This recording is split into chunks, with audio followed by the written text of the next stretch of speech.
Hello family, Sir here. In this video, we are actually going to tour a townhouse, a 3-bedroom, 2.5-bath townhouse, and it's built by David Weekley.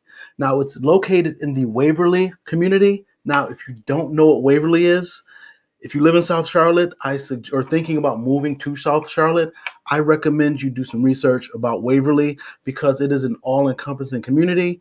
And pretty much if you don't want to leave Waverly, you don't have to.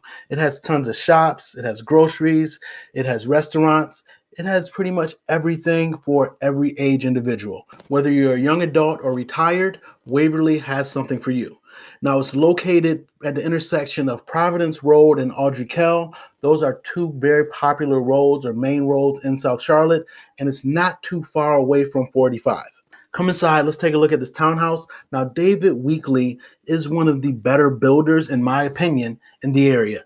They do top-notch finishes, and their construction is very well done. The pricing for this townhouse community goes anywhere from $355 all the way up to $430. Also, be sure to tell me what you think about the property and be sure to leave a like and go ahead and consider subscribing if you're interested in money, real estate, or anything related to Charlotte.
All right, how did you like that? I really, really like the finishes. And again, David Weekley is, in my opinion, one of the better builders in the area. They just do top-notch work. I also like the owner's suite and that owner's bathroom. I just think they did an excellent job, as well as that third level where you can just sit back, relax, and get away from all the hustle with the family downstairs. Let me know your thoughts regarding this property. If you liked it, go ahead and give it a thumbs up. Thank you for watching. I am Sir Ashley. Talk soon.